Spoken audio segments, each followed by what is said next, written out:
Hello friends, आज हम बात करने वाले हैं एक नए टॉपिक के बारे में जिसका नाम है प्रेशर। अब बॉयलर में प्रेशर वो एक बहुत इम्पोर्टेंट टर्म है, ठीक है। तो आज हम उसके बारे में बात करेंगे। तो सबसे पहले अगर मैं यहाँ पे बात करूँ तो प्रेशर आपको पता है कि प्रेशर जनरली क्या होता है। तो आपको फॉर्मूला पता है कि प्रेशर होता है फोर्स अपॉन एरिया, ठीक है। तो कोई एक यूनिट एरिया पे लगने वाले फोर्स को हम बोलेंगे प्रेशर। तो ये बेसिक उसकी डेफिनेशन है, ठीक है। अब जब हम एसआई यूनिट में बात करते हैं तो एसआई यूनिट में जो फोर्स का यूनिट होता है वो होता है न्यूटन, ठीक है। और जो एरिया का यूनिट होता है वो होता है मीटर स्क्वायर। तो हमारा जो प्रेशर का यूनिट बनेगा वो बनेगा न्यूटन पर मीटर स्क्वायर, ठीक है। तो ये बहुत सिंपल है। अब न्यूटन पर मीटर स्क्वायर को हम यहाँ पे कहते हैं पास्कल, ठीक है। हम कहते हैं यहाँ पे पास्कल। तो पास्कल को हम कैसे डिनोट करते हैं, तो यहाँ पे हम स्मॉल पी ए से डिनोट करते हैं पास्कल को। अब हम यहाँ पे नेक्स्ट देखते हैं। तो यहाँ पे एक और चीज़ है कि अगर बार के मैं बारे में बात करूँ तो 1 बार, तो 1 बार इज इक्वल टू कितना होता है, तो 10⁵ न्यूटन पर मीटर स्क्वायर, यानी कि एक बार होता है 1,00,000 पास्कल के बराबर, ठीक है। तो आपको ये याद रखना है क्योंकि ये आगे आपको काम आएगा।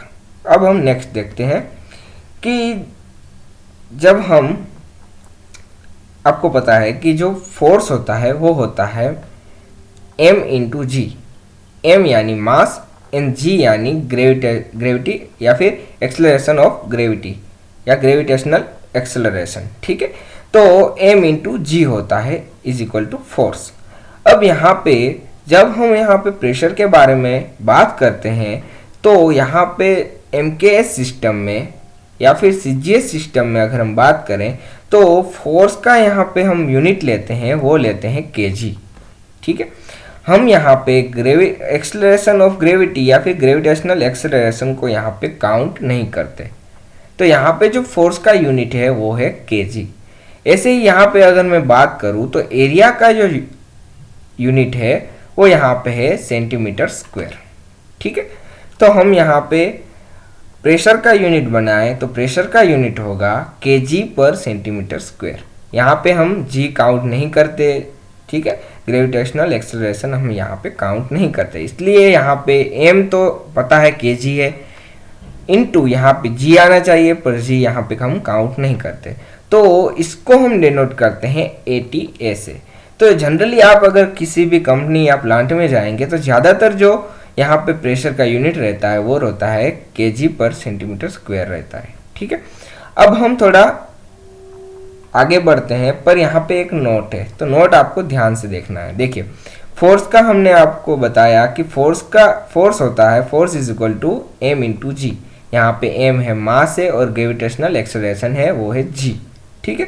तो यहाँ पे मास हम लेते हैं kg में और यहाँ पे g को हम f भी डिनोट कर सकते हैं, कोई दिक्कत नहीं, ठीक है। पर यहाँ पे हम जब बात कर रहे हैं तो यहाँ पे हम f को नेग्लेक्ट कर देते हैं, f के बारे में हम कंसीडर ही नहीं करते। इसलिए यहाँ पे पर सेंटीमीटर स्क्वायर एरिया पर लगने वाला फोर्स नहीं कहते, हम क्या कहते हैं, पर सेंटीमीटर या फिर यूनिट सेंटीमीटर स्क्वायर एरिया पर कोई हम अगर 1 किलोग्राम की कोई चीज़ रखें तो उसके कारण जो फोर्स लगता है उसको हम बोलेंगे प्रेशर, ठीक है। तो यहाँ पे हम जी काउंट नहीं करते, फिर से एक बार आपको बता देता हूँ। तो जनरली अगर हम जी काउंट करते तो जी का आपको पता है कि जी का जो वैल्यू है वो है 9.81 और 10। तो ठीक है, ये आप याद रखिएगा, आपको आगे काम आएगा। अब हम थोड़ा आगे बढ़ते हैं। तो जनरली हम जो प्रेशर मेज़र करते हैं तो प्रेशर हम प्रेशर गेज से या मैनोमीटर ट्यूब से या फिर बैरोमीटर से भी हम कर सकते हैं। तो जनरली हम जो बैरोमीटर से प्रेशर रीड करते हैं तो थोड़ा हमें एग्जैक्ट वैल्यू मिलता है, या फिर हम प्रेशर गेज से भी एग्जैक्ट वैल्यू ले सकते हैं, ठीक है। अब यहाँ पे हम बात करेंगे स्टैंडर्ड एटमॉस्फेरिक प्रेशर के बारे में। अब जब आप स्टैंडर्ड एटमॉस्फेरिक प्रेशर है तो वो आपको कहाँ मिलेगा, जैसे कि आप अगर समुद्र के किनारे जाएं तो समुद्र पर लगने वाला प्रेशर को हम बोलेंगे एटमॉस्फेरिक प्रेशर। ठीक है, तो यहाँ पे जो बैरोमीटर में हम एटमॉस्फेरिक प्रेशर मेज़र करेंगे तो बैरोमीटर में जो मर्क्यूरी की हाइट होगी, मर्क्यूरी कॉलम की जो हाइट होगी वो आपको मिलेगी 760 mm, या फिर आप अगर उसको सेंटीमीटर में कन्वर्ट करें तो 76 सेंटीमीटर। ठीक है, और यहाँ पे अगर डेंसिटी के बारे में बात करें तो डेंसिटी होती है, यहाँ पे आपको दिख रही है 13600 kg पर मीटर क्यूब। तो ये किस में है, kg पर मीटर क्यूब, पर हम यहाँ पे kg पर सेंटीमीटर स्क्वायर के बारे में थोड़ा ज़्यादा जानना चाहते हैं, तो यहाँ पे हम उसको कन्वर्ट कर देंगे ग्राम पर सेंटीमीटर क्यूब में। ठीक है, तो 13.6 ग्राम पर सेंटीमीटर क्यूब होगा, क्या होगा, तो डेंसिटी ऑफ मर्क्यूरी। अब हमें प्रेशर का इक्वेशन पता है, आप पढ़ के भी आ चुके हैं कि प्रेशर होता है रो इंटू जी इंटू एच, पर हमने आगे बात की कि यहाँ पे जो रो है या फिर जो मास है उसमें ही हम जी को इंक्लूड कर देते हैं और यहाँ पे जो जी है उसको हम यहाँ पे नेग्लेक्ट कर देते हैं। तो यहाँ पे हम दो ही चीज़ को मल्टीप्लाई करेंगे, एक है हमारा रो और दूसरा है हमारा एच। तो जो रो है उसकी वैल्यू है 13.6 और जो अपना एच है उसकी जो वैल्यू है वो है 76 सेंटीमीटर। तो जब हम उसको मल्टीप्लाई करेंगे तो हमको मिलेगा 1033.6 ग्राम पर सेंटीमीटर स्क्वायर। और अगर हम इसको केजी में कन्वर्ट कर दें तो 1.0336 केजी पर सेंटीमीटर स्क्वायर। तो ये आपको किस में मिला, तो केजी पर सेंटीमीटर स्क्वायर में मिला, इसलिए हमने यहाँ पे जी को नेग्लेक्ट कर दिया था, क्योंकि केजी में ही आपको पता है हम जी को इंक्लूड कर देते हैं।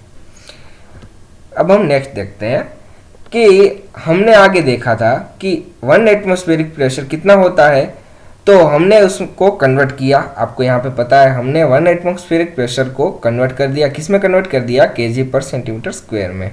तो यहाँ पे कितना मिला हमको, 1.0336 केजी पर सेंटीमीटर स्क्वायर मिला। तो 1 एटमॉस्फेरिक प्रेशर कितना होता है, तो आपको पता है 760 mm Hg होता है, Hg यानी मर्क्यूरी। तो अगर मर्क्यूरी की हाइट 760 mm है बैरोमीटर में तो वो 1 एटमॉस्फेरिक प्रेशर कहलाएगा।